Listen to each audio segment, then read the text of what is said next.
Hey guys, I wanted to share with you a way to practice flogging. Now, this is a single flogger to start with, and you can expand this same idea into offhand flogger and then two-handed flogging as well. Now, as you're using your flogger, you may have a braided tail flogger like I do, or a flat tail flogger. The type of flogger doesn't really matter. Now we're using our sofa cushion here as our stand-in. It's just propped up as semi-human height. You can make it taller, shorter, whatever. This is mostly to get used to hitting right, left. This is the spine in the middle, so we're trying to avoid the spine just because it's protruding and we don't want to damage any here. And then you have your right and left buttocks. So when you're first learning the flog, you may even just do a single swipe. You may not want to try and do, right, left, right, left. When you're starting out, it's helpful to actually use a two-handed technique where you're aiming with the handle part of the flogger where you want to hit, and you're holding the tails with the other hand.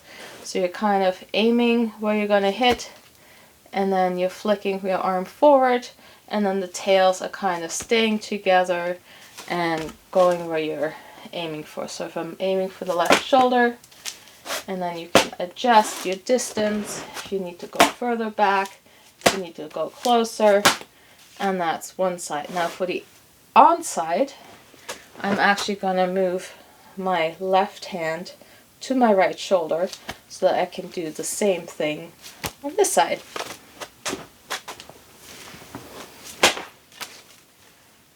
So that I have full control over where my tails are going.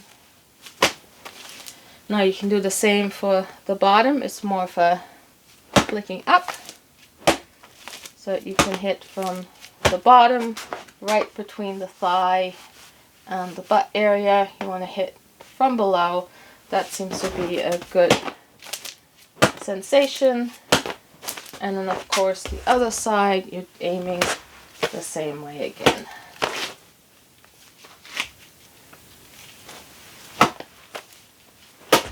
Now when you're doing a continuous pattern, you can start out the same way, and then you're following through with your swing.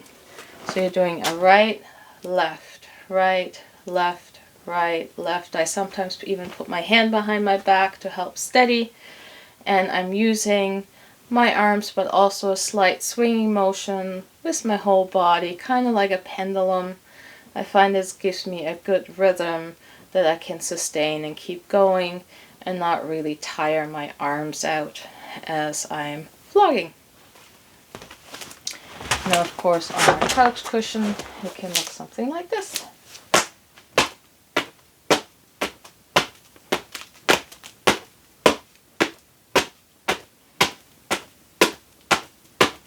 And for the bottom, you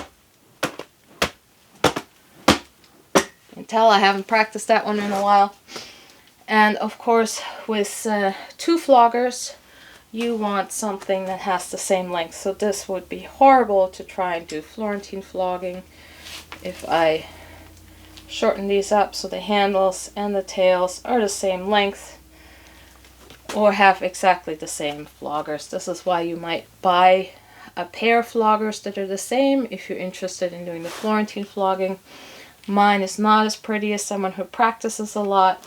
I need to practice this part more.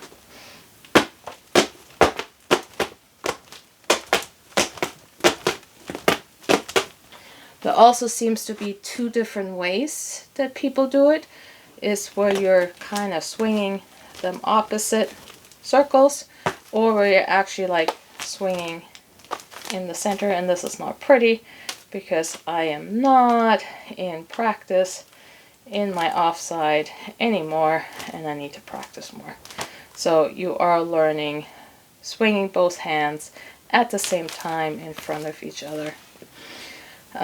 Practice single hands first, So I would take my left side and I would practice, okay, single shots to make sure I'm aiming, I have my distance, and then as I'm learning to do the single shots, as you can maybe tell, they're going a little more all over the place.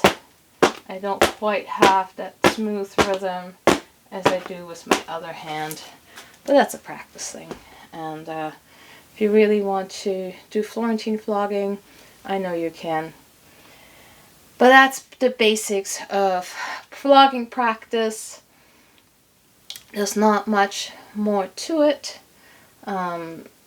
Anything that has, you know, some firmness to it, it doesn't have to be anything fancy, will work as your dummy. And practice on something like this first gives you control, gives you the ability to know where you're hitting, know how hard you're hitting, and lets you figure out how to use your toy best.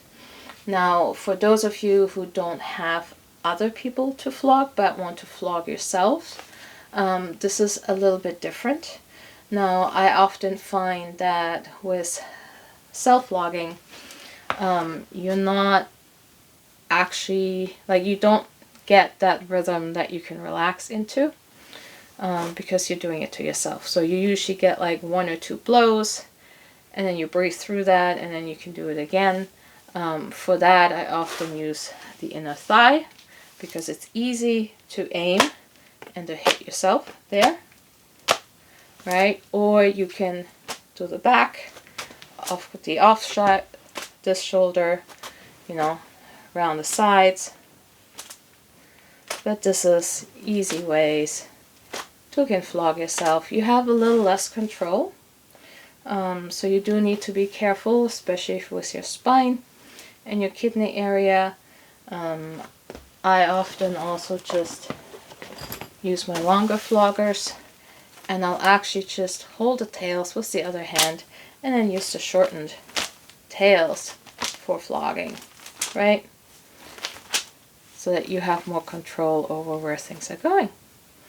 And that's the basics. Enjoy, guys, and as always, play safe.